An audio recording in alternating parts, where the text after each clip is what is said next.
प्रिय विद्यार्थी मित्रों, सप्रेम नमस्कार। मैं बलराम द्विवेदी आज हिंदी व्याकरण की इस कक्षा में आप लोगों का हार्दिक स्वागत करता हूं। आज हम लोग हिंदी व्याकरण के अंतर्गत शब्द विचार, उसकी परिभाषा, उसके भेद और अन्य उदाहरणों के माध्यम से शब्द विचार को हम लोग समझेंगे। लेकिन उसके पहले आप सबसे मेरा निवेदन है कि आप इस वीडियो को अंत तक देखें और इसको लाइक करें, सब्सक्राइब करें, शेयर करें, जिससे आप इसका अधिक से अधिक लाभ उठा सकें। तो प्रिय मित्रों, आइए हम लोग शब्द विचार को समझने का पूरा प्रयास करते हैं। शब्द विचार क्या है, इसके लिए हमको थोड़ा हिंदी व्याकरण के बारे में जानकारी प्राप्त करनी पड़ेगी। हमने अपनी पिछली वीडियो में आपको बताया था, काफी विस्तार पूर्वक बताया था कि हिंदी व्याकरण जो है उसके 4 खंड हैं, 4 उसके अंग हैं। ये अंग कौन कौन से हैं? वर्ण विचार, शब्द विचार, पद विचार और वाक्य विचार।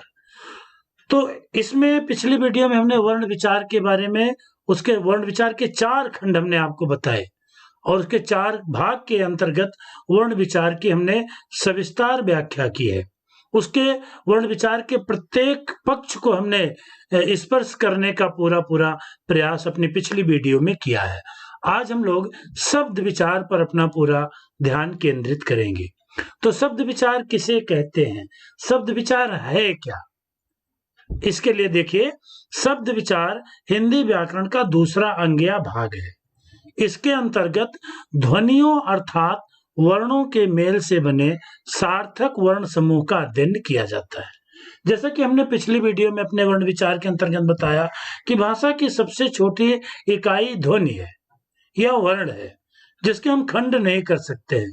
लेकिन इन्हीं ध्वनियों और वर्णों के सार्थक मेल से बने सार्थक वर्ण समूह, ये सार्थक वर्ण समूह शब्द कहलाता है। इसी का अध्ययन माने सार्थक वर्ण समूह अर्थात इन्हीं शब्दों का अध्ययन हम शब्द विचार के अंतर्गत व्यापक स्तर पर करेंगे। तो एक से अधिक ध्वनियों वर्णों के मेल से बने सार्थक ध्वनि समूह अर्थात वर्ण समूह को शब्द कहते हैं। शब्द किसे कहते हैं? जिसमें अनेक ध्वनियों का मेल हो, लेकिन एक शर्त है, वो ध्वनियों का मेल एक सार्थक समूह का निर्माण करे, उसे हम शब्द कहते हैं। जैसे उदाहरण में आप देख सकते हैं, कमल, अनार, जूता, मछली, सेब, हिरण, कोयल, फूल, लड़का आदि। ये प्रत्येक शब्द ध्वनियों के या वर्णों के समूह से बने हैं, लेकिन एक अपना निश्चित अर्थ दे रहे हैं। इसलिए ये प्रत्येक समूह, जो वर्णों का समूह है, ये शब्द कहलाता है। तो एक बार पुनः समझ लीजिए, एक से अधिक ध्वनियों वर्णों के मेल से बने सार्थक माने जिससे हमको एक निश्चित अर्थ प्राप्त होता है, ऐसे ही ध्वनि समूह या वर्ण समूह को हम शब्द कहते हैं। अब आगे देखिए, शब्द और पद। व्याकरण पढ़ते समय प्रत्येक विद्यार्थी को, अगर वो विद्यार्थी व्याकरण पढ़ रहा है, तो उसको शब्द और पद का अभिप्राय माने उसका मतलब, शब्द क्या होता है और पद क्या होता है, उसका अंतर समझ लेना अति आवश्यक होता है। शब्द और पद में बहुत बड़ा कोई अंतर नहीं है, बहुत सूक्ष्म अंतर है। जैसे प्रत्येक सार्थक वर्ण समूह स्वतंत्र स्थिति में शब्द कहलाता है। जब एक स्वतंत्र स्थिति में होता है तब वो शब्द कहलाता है, लेकिन जब वही शब्द वाक्य में प्रयोग हो करके व्याकरण के नियम से बद्ध हो जाता है, नियमबद्ध हो जाता है, तो वो पद कहलाता है। प्रिय विद्यार्थी मित्रों, समझिए कि जब कोई भी सार्थक वर्ण समूह स्वतंत्र स्थिति में अपना अर्थ देता है तब वो शब्द है, लेकिन वही शब्द जब किसी वाक्य में प्रयोग आता है तो वही शब्द पद का रूप धारण कर लेता है। एक सामान्य अर्थ में आप अपने घर में अपने माता पिता की संतान है, लेकिन जब आप विद्यालय में आते हैं तो आप विद्यार्थी का रूप धारण कर लेते हैं, है वही, लेकिन परिस्थितियों, जब वो नियम से बद्ध हो गया, व्याकरण के नियम के अंतर्गत आ गया शब्द तो वो पद का रूप धारण कर लिया। जैसे उदाहरण देखिए, कमल, अनार, कोमल ये आदि स्वतंत्र शब्द हैं। कमल का एक स्वतंत्र अर्थ है, अनार का अर्थ है, कोयल का अर्थ है, लेकिन ये जब अलग अलग एक स्वतंत्र रूप में अपना अर्थ दे रहे हैं तब ये शब्द हैं। लेकिन जब यही शब्द किसी वाक्य में प्रयोग होते हैं तो वो पद बन जाते हैं। परंतु जब इनका वाक्य में प्रयोग करते हैं और ये व्याकरण से नियमबद्ध हो जाते हैं तब हम इन्हीं को व्याकरण की भाषा में पद कहते हैं। तो शब्द और पद में इतना ही अंतर है कि अगर स्वतंत्र अलग सत्ता के रूप में कोई शब्द अपना अर्थ दे रहा है तो शब्द है, लेकिन जब वही शब्द किसी वाक्य में अपना अर्थ देने लगता है तब वो पद का रूप धारण कर लेता है। जैसे कमल एक फूल है, कई शब्दों से मिलकर एक वाक्य बना, और जब ये शब्द एक वाक्य में आ गए तो ये प्रत्येक शब्द पद का रूप धारण कर ले, क्योंकि ये एक व्याकरण के नियम से इसका एक अर्थ होने लगा। वो व्याकरण के नियम से बद्ध हो गए, व्याकरण के अनुशासन में अनुशासित हैं। तो कमल एक फूल है, अनार एक फल है, कोयल एक पक्षी है। यहाँ पर कमल, अनार और कोयल अब शब्द ना होकर के पद हैं। क्यों? क्योंकि कमल, अनार और कोयल केवल शब्द ही नहीं, ये वाक्य में प्रयोग होने के कारण अब ये पद हैं। क्यों पद हैं? क्योंकि अब ये स्वतंत्र ना होकर के व्याकरण के नियम से बंध गए। कमल संज्ञा शब्द है, एक वचन है, पुल्लिंग है। अनार इसी तरह से फल, फूल, पक्षी, कोयल, ये सभी शब्दों का एक अपना व्याकरणिक महत्व है। इसलिए जब कोई भी शब्द किसी वाक्य में प्रयुक्त होता है तब वही पद धारण कर लेता है। जैसे विद्यार्थी अलग है तो एक, लेकिन विद्यार्थी कक्षा में पढ़ रहे हैं तो अब वो एक पद का रूप हो गया। तो एक सामान्य सी परिभाषा है, जब कोई शब्द किसी वाक्य में प्रयोग होकर के अपना व्याकरणिक अर्थ देने लगता है तो उसको हम पद कहते हैं। ये इतना अंतर है। अब देखिए, शब्दों का वर्गीकरण हमने पहले आपको बताया कि आज के हमारे इस विषय का मुख्य जो केंद्र है वो है शब्दों का वर्गीकरण या शब्द विचार। तो जो शब्द होते हैं, ये शब्दों का हम विभाजन कैसे करते हैं, कितने प्रकार के शब्द होते हैं, काइंड ऑफ वर्ड, शब्दों का विभाजन। तो शब्दों का वर्गीकरण अनेक प्रकार से होता है, जिनमें निम्नलिखित प्रकार का वर्गीकरण महत्वपूर्ण है। इसमें अलग अलग जो उसके वर्गीकरण है, उन महत्वपूर्ण बिंदुओं पर चर्चा करते हुए उसके आधार पर शब्दों का विभाजन किया गया है। जैसे उत्पत्ति या स्रोत या जन्म के आधार पर कई शब्द एक ही अर्थ के रूप में प्रयुक्त होते हैं। उत्पत्ति, उद्गम, जन्म, स्रोत के आधार पर, तो ये सभी का मतलब एक ही होता है। कहीं पर उत्पत्ति शब्द का प्रयोग आता है, कहीं उद्गम का प्रयोग आ जाता है, कहीं स्रोत आता है, कहीं जन्म आता है। सभी का मतलब एक है, क्योंकि प्रत्येक शब्द का एक जन्म हुआ है, उसके भी एक उसका एक अपना महत्व है। तो उत्पत्ति या स्रोत या जन्म के आधार पर शब्दों का वर्गीकरण। दूसरा, अर्थ के आधार पर। तीसरा, बनावट या रचना के आधार पर। और चौथा, व्याकरण या प्रयोग के आधार पर। तो प्रिय विद्यार्थी मित्रों, आइए हम लोग क्रमवार, क्रमबद्ध रूप से जो हमने आपको ये 4 आधार बताए, जिनके आधार पर हम शब्दों का विभाजन करते हैं, उसको हम एक एक समझने का प्रयास करते हैं। पहला, उत्पत्ति या स्रोत के आधार पर। उत्पत्ति, उद्गम, स्रोत या जन्म के आधार पर तो ये शब्द 4 प्रकार के होते हैं। उत्पत्ति या स्रोत के आधार पर शब्द 4 प्रकार के होते हैं। तत्सम शब्द, तद्भव शब्द, देशज शब्द और विदेशी शब्द। इसका हम विस्तार पूर्वक अध्ययन जब स्पेशल रूप में हम उत्पत्ति या स्रोत के आधार पर शब्दों के विभाजन को समझेंगे तब विस्तार से। आज हम इस पूरे वीडियो का हमारा मुख्य बिंदु है कि शब्द विचार के अंतर्गत हमको किन किन बातों का अध्ययन करना है। तो इसको हम विस्तार पूर्वक अगली वीडियो में बताएंगे। यहाँ इसको संक्षेप रूप में मैं आपको बता रहा हूं, लेकिन समझने भर के लिए पर्याप्त बता रहा हूं। तो उत्पत्ति के आधार पर शब्द 4 प्रकार के हैं: तत्सम, तद्भव, देशज, विदेशी। आइए संक्षेप में हम लोग एक एक करके समझते हैं कि तत्सम, तद्भव, देशज या विदेशी का मतलब क्या होता है। तत्सम शब्द ऐसे शब्द जिनकी उत्पत्ति संस्कृत भाषा से हुई है, वह शब्द हिंदी भाषा में बिना किसी परिवर्तन के प्रयोग में आने लगे, ऐसे शब्द तत्सम शब्द कहलाते हैं। तत्सम शब्द का शाब्दिक अर्थ है तत् माने उसके, सम माने समान। उसके समान, किसके समान? संस्कृत के समान, क्योंकि संस्कृत से ही हिंदी भाषा का जन्म हुआ है। और जो शब्द संस्कृत भाषा में जैसे थे वैसे के वैसे बिना किसी परिवर्तन के, बिना किसी बदलाव के हिंदी में प्रयोग आए, तो वो शब्द तत्सम कहलाए। जैसे दुग्ध, दधि, ग्राम, आम्र, हस्त आदि।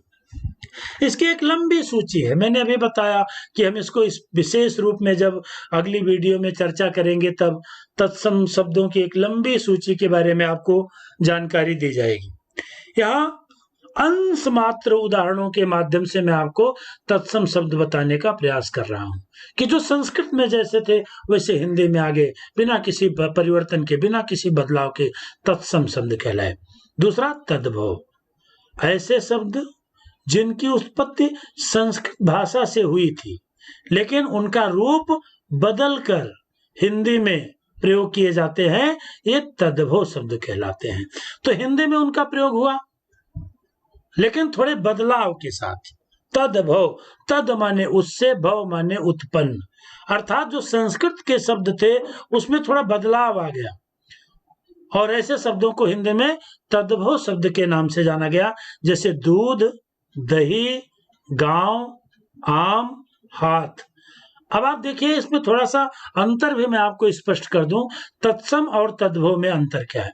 देखिए यहाँ दुग्ध है, तो दुग्ध ये संस्कृत निष्ठ शब्द है, ये तत्सम शब्द है, और इसी दुग्ध का तद्भव रूप क्या है? दूध। दधि का दही, आम्र का ग्राम का गांव, आम्र का आम, हस्त का हाथ। तो इसी तरह से तद्भव और तत्सम शब्दों की एक लंबी सूची है, एक लंबी शब्दावली है। इसको हम पुनः बाद में कभी फिर अगली वीडियो में आपको बताएंगे। यहाँ थोड़े उदाहरणों के माध्यम से समझाएं तो शायद तत्सम और तद्भव आपकी समझ में पूरा आ गया होगा। अब देखिए उत्पत्ति या जन्म के आधार पर शब्दों का जो तीसरा क्रम है वो देशज शब्द है। देशज शब्द, जो शब्द देश के अलग अलग बोलियों या भाषाओं से आए हैं उन शब्दों को देशज शब्द कहा जाता है।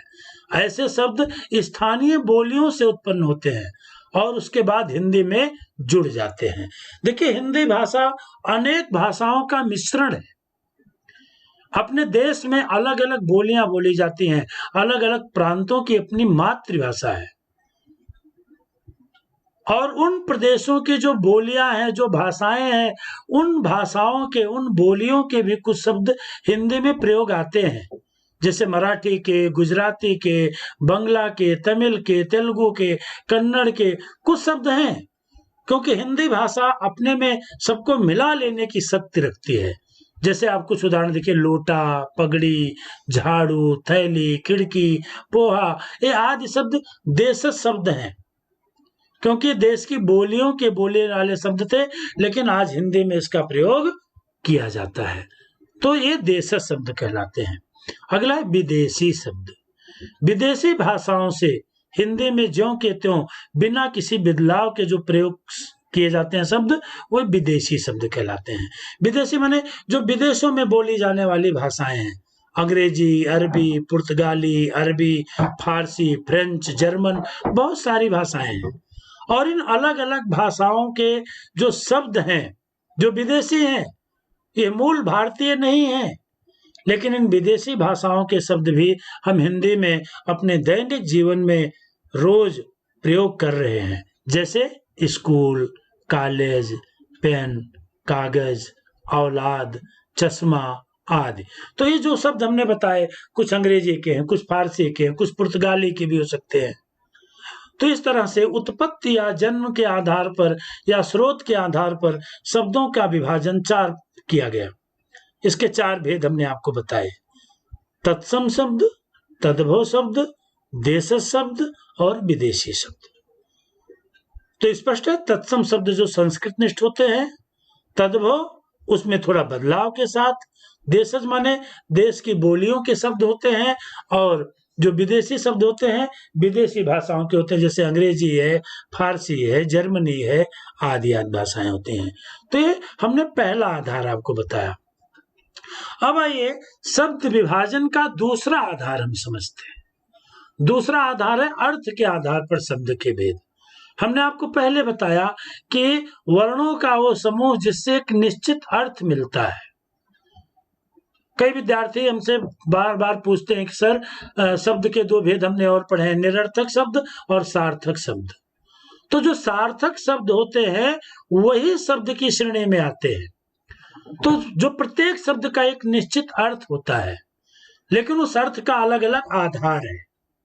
इस अर्थ के आधार पर भी शब्दों के यहाँ मुख्य 5 भेद हम आपको बताने जा रहे हैं। इसको हम थोड़ा थोड़ा परिभाषित करेंगे और 2-4 उदाहरणों के माध्यम से इसको भी हम आपको समझाने का प्रयास करेंगे।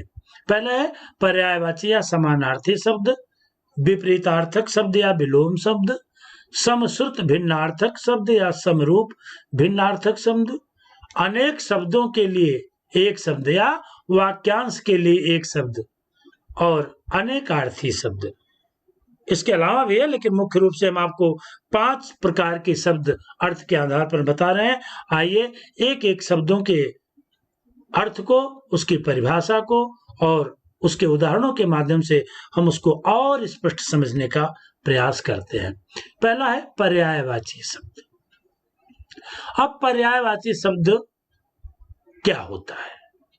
तो पर्यायवाची शब्द वह शब्द जो समान अर्थ को प्रकट करते हैं, ये पर्यायवाची शब्द कहलाते हैं। हम इसको समानार्थी शब्द भी कहते हैं। समानार्थी माने समान अर्थ को देने वाले शब्द।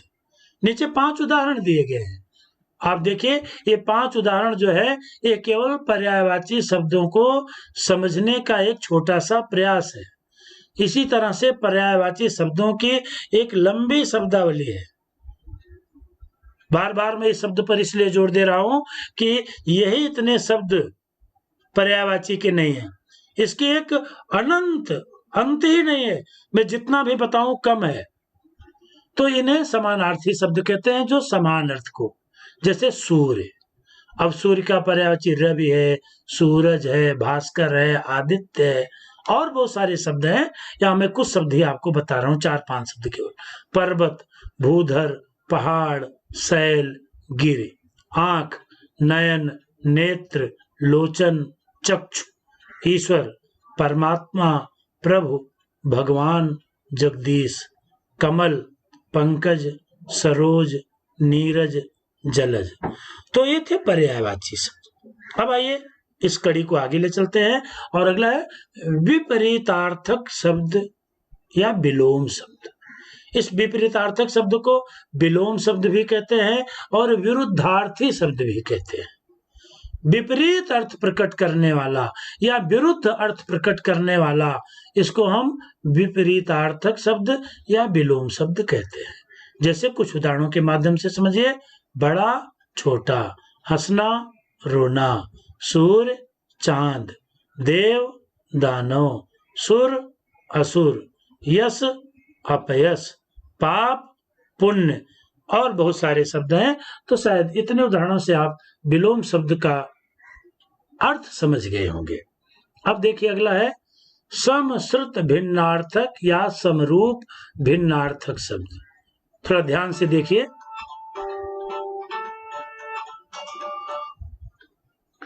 तो इसमें जो समश्रुत भिन्नार्थक या समरूप भिन्नार्थक शब्द है, ये क्या होता है? ये शब्द होते, कुछ शब्द ऐसे होते हैं जो सुनने या पढ़ने में तो समान लगते हैं, परंतु उनके अर्थ बिल्कुल अलग होते हैं। इन शब्दों को समरूप भिन्नार्थक शब्द कहते हैं। देखिए इन दोनों शब्दों के अर्थ पर ध्यान दीजिए। सम माने समान, श्रुति माने सुनना। सुनने में एक जैसे लगते हैं और उसका अर्थ लेकिन भिन्न भिन्न होता है। समरूप, सम माने समान, रूप माने आकार, देखना। तो समरूप भिन्नार्थक शब्द का मतलब होता है कि जो सुनने में हमको एक जैसे लगते हैं लेकिन होते नहीं है, उसमें थोड़ा सा कहीं ना कहीं मात्रा का अंतर होता है, वर्ण का अंतर होता है, एक जैसे नहीं होते हैं, लगते हैं केवल, उसमें अंतर होता है। जैसे आपको मैं कुछ उदाहरणों के माध्यम से बता रहा हूं। अनल और अनिल, ये दोनों शब्दों में केवल एक मात्रा का अंतर है। सुनने में करीब करीब एक जैसे दिखते हैं, समझते हैं, लेकिन अर्थ अलग है। अनल माने आग, अनिल माने वायु। मेल और मैल, मेल का मतलब होता है एकता और मैल माने गंदगी। अवधि, अवधि, अवधि जो है इसका मतलब होता है समय, और अवधि का अर्थ एक बोली, एक भाषा। दिन और दीन, दिन माने दिवस और दीन माने गरीब। तो प्रिय विद्यार्थियों, इसी तरह से बहुत सारे शब्द हैं जो सुनने में तो हमको एक जैसे लगते हैं लेकिन उसका भिन्नार्थक, वो भिन्न अर्थ को प्रकट करते हैं। तो एक एक टॉपिक अगर आप अपने व्याकरण की पुस्तक में देखेंगे तो आपको इसके शब्दों की एक लंबी सूची आपको मिलेगी। वहां से आप इसका अर्थ और विस्तार से समझ सकते हैं।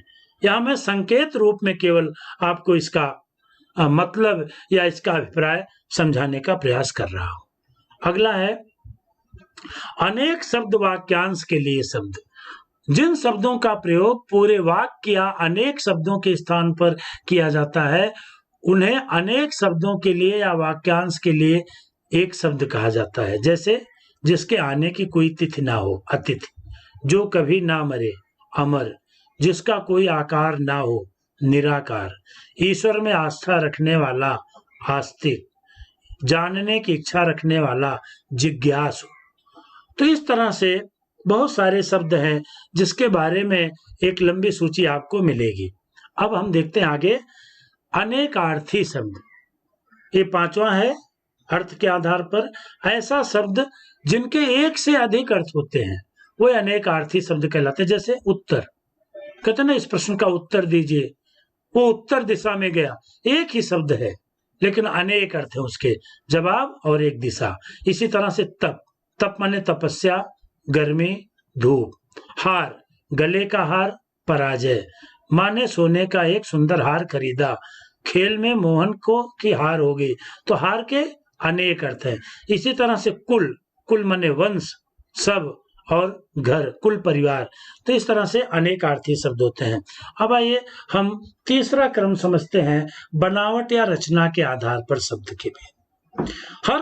हम शब्दों को अपनी आवश्यकता के अनुसार उसकी रचना करते हैं, उसका निर्माण करते हैं, उसका बनाते हैं उसको।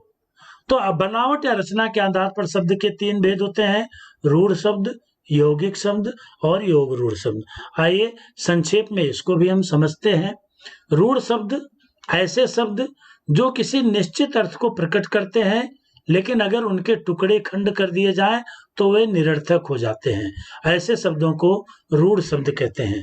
और सरल भाषा में मैं आपको समझाने का प्रयास कर रहा हूं कि रूढ़ शब्द एक किसी निश्चित अर्थ में प्रयोग किए जाने वाले शब्द होते हैं। उनको खंडित माने तोड़ा नहीं जा सकता है और वो एक निश्चित अर्थ के लिए प्रचलित हो जाते हैं। ऐसे शब्दों को हम रूढ़ शब्द कहते हैं।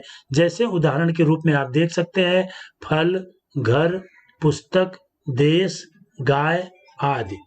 तो ये जो शब्द हमने अभी आपको बताए ये सब रूढ़ शब्द हैं, क्योंकि हम इसको और नहीं तोड़ सकते हैं। ये जो ध्वनियां हैं ये अलग अलग और नहीं की जा सकती है।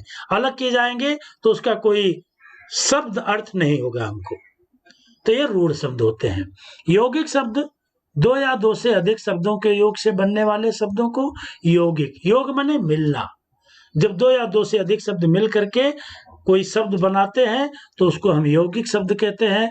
और यौगिक शब्दों के टुकड़े माने खंड करने पर उसको हम अलग करते हैं तो उनका भी अर्थ निकलता है। जैसे बैलगाड़ी, ये यौगिक शब्द है जिसमें दो शब्द हैं, बैल और गाड़ी, और दोनों के अपने अलग अर्थ हैं। हमने इसको अलग किया फिर भी इसका अर्थ निकला। इसी तरह से राष्ट्रपति में भी दो शब्द है, राष्ट्र और पति, तो ये यौगिक शब्द होते हैं।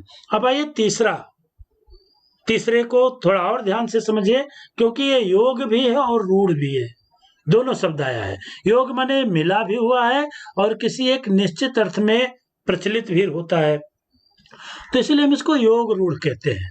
अब देखिए योग रूढ़ का मतलब क्या होता है। जैसे कुछ शब्द ऐसे होते हैं जो एक या एक से अधिक शब्दों के मेल से बनते हैं, किंतु अपने सामान्य अर्थ का बोध ना करा करके किसी विशेष अर्थ का बोध कराते हैं। इस प्रकार के शब्द को योग रूढ़ शब्द कहा जाता है। ऐसे शब्दों को बहुब्रीहि समास भी कहते हैं। जब हम समास की कड़ी में चलेंगे, समास विषय, तब इसको और व्याख्या देंगे। यहाँ पर हम आपको केवल संकेत दे रहे हैं कि ऐसे शब्दों को बहुब्रीहि समास भी कहते हैं। अब योग रूढ़ क्या होता है कि जो योग भी है, दो शब्दों के योग से बना है, लेकिन किसी एक निश्चित अर्थ में ही रूढ़ है। जैसे मैं आपको दो उदाहरण देना चाहूंगा। लंबोदर, अब लंबोदर का शाब्दिक अर्थ है लंबा हो उदर जिसका, लेकिन ये किसके लिए प्रयोग में आता है? भगवान गणेश के लिए। तो गणेश के लिए अगर किसी व्यक्ति का पेट लंबा हो जाए तो उसको लंबोदर नहीं कहा जाएगा। ये लंबोदर रूढ़ है, प्रचलित है गणेश के लिए, दशानन रावण के लिए, त्रिनेत्र शंकर के लिए। तो ऐसे शब्द जो किसी एक निश्चित अर्थ के लिए रूढ़ होते हैं, लेकिन दो या दो से अधिक शब्दों के योग से बनते हैं, उसे हम योग रूढ़ शब्द कहते हैं। तो रूढ़ शब्द, यौगिक शब्द और योग रूढ़ शब्द। अब अगला है व्याकरण की दृष्टि से या प्रयोग के आधार पर शब्दों का भेद। ये बहुत महत्वपूर्ण है, सभी महत्वपूर्ण है, लेकिन अगर हम व्याकरण की दृष्टि से देख रहे हैं तो व्याकरण की दृष्टि से या प्रयोग के आधार पर शब्दों के दो भेद होते हैं। एक है विकारी शब्द और एक होता है अविकारी शब्द। अब आइए इसको भी संक्षेप में समझ लेते हैं, क्योंकि विकारी शब्द क्या होता है और अविकारी शब्द क्या होता है। देखिए विकारी शब्द जो होते हैं वाक्यों में प्रयोग करते समय इसमें लिंग, वचन, क्रिया, काल के आधार पर, इसके कारक के आधार पर, इसके अनुसार उन शब्दों के रूप में परिवर्तन हो जाता है, बदलाव आ जाता है, इसीलिए इसको हम विकारी कहते हैं। विकार का मतलब परिवर्तन होता है, जिसमें विकार होता है, परिवर्तन होता है, जिसके रूप में बदलाव होता है, ऐसे शब्दों को हम विकारी शब्द कहते हैं। ये मुख्य चार प्रकार के हैं: संज्ञा, सर्वनाम, विशेषण और क्रिया। अब देखिए इसमें हमने ऊपर बताया था कि लिंग, वचन, कारक आदि के आधार पर इसमें परिवर्तन होता है। जैसे लड़का खेलता है, देखिए लड़का लिंग के आधार पर पुल्लिंग है, और अगर इसका हम स्त्रीलिंग करते हैं लड़की, तो क्रिया बदल जाएगी, खेलती है, इसमें बदलाव आते हैं। लड़का खेलता है, लेकिन लड़के को खेलने दो। अब लड़के, फिर लड़का खेलता है, लड़के खेलते हैं। तो इस तरह से इसमें जो आपको हमने वाक्य बताया, ये जो शब्द हैं इसमें बदलाव आ रहा है। खेलती, खेलता, खेलते, ये अलग अलग शब्द हैं, और ये विकारी शब्दों के चार भेद हैं। प्रिय विद्यार्थियों, आज हम आपको केवल नाम मात्र का परिचय करा रहे हैं। संज्ञा माने किसी व्यक्ति वस्तु स्थान के नाम को संज्ञा कहते हैं। फिर उसके भेद, व्यक्तिवाचक, जातिवाचक, भाववाचक, द्रव्यवाचक, समूहवाचक, फिर लिंग, पुल्लिंग, स्त्रीलिंग, वचन, बहुवचन, कारक, उसके भेद, इसी तरह सर्वनाम की परिभाषा, सर्वनाम के भेद, विशेषण, विशेषण की परिभाषा, विशेषण के भेद, क्रिया, क्रिया की परिभाषा और क्रिया का भेद जो होता है, ये हम विस्तार पूर्वक इन विकारी शब्दों को अलग अलग शीर्षक के अंतर्गत इसको हम पूरा विस्तार पूर्वक अध्ययन करेंगे। यहाँ आपको बताने का मेरा मुख्य उद्देश्य है कि विकारी शब्द मुख्य रूप से चार प्रकार के होते हैं: संज्ञा, सर्वनाम, विशेषण और क्रिया। क्यों? क्योंकि संज्ञा, सर्वनाम, विशेषण, क्रिया ये ऐसे शब्द होते हैं जिसमें लिंग, वचन, कारक, काल, क्रिया आदि के आधार पर परिवर्तन होता है, बदलाव होता है। अब इस वीडियो के अंतिम चरण पर हम लोग हैं। दूसरा है अविकारी शब्द। अविकारी माने जिसमें विकार या परिवर्तन नहीं होता है। जिन शब्दों के रूप में कभी कोई परिवर्तन यानी बदलाव नहीं होता है, उन्हें हम अविकारी शब्द कहते हैं। और ये अविकारी शब्द भी 4 प्रकार के हैं: क्रिया विशेषण, संबंध बोधक, समुच्चय बोधक, विस्मयादि बोधक। इन्हें व्याकरण की दृष्टि से अव्यय शब्द भी कहते हैं। हम इसको विस्तार अगली वीडियो में देंगे, जब इससे संबंधित विषय पर हम आपसे विस्तार पूर्वक चर्चा करने के लिए आपके साथ होंगे। उदाहरण के रूप में जैसे धीरे धीरे, तथा, किंतु, परंतु, अधिक, तेज, ये शब्द जो हैं ये इसी चारों प्रकार के अविकारी शब्दों से संबंधित है। और हम इसका प्रयोग किसी भी के साथ करें तो इसमें कोई बदलाव नहीं आता है। जैसे रमेश धीरे धीरे दौड़ रहा है, लेकिन सुषमा धीरे धीरे दौड़ रही है, तो धीरे धीरे इस शब्द में कोई बदलाव नहीं आया। दौड़ रहा है, दौड़ रही है, उसमें बदलाव आ गया। दौड़ता है, दौड़ती है, उसमें बदलाव आया, लेकिन धीरे धीरे में कोई बदलाव नहीं आया। तो ये जो अपरिवर्तनशील शब्द हैं, इसमें कोई परिवर्तन नहीं होता है, ये अविकारी शब्दों की श्रेणी में आते हैं। और ये 4 प्रकार के जो शब्द हैं: क्रिया विशेषण जो क्रिया की विशेषता बताते हैं, संबंध बोचक जो वाक्य के दूसरे शब्दों के साथ संबंध बताते हैं, समुच्चय बोधक जो संज्ञा और सर्वनाम को जोड़ते हैं, और विस्मयादि बोधक जिसमें हर्ष, शोक, घृणा, भय आदि का बोध उत्पन्न होता है।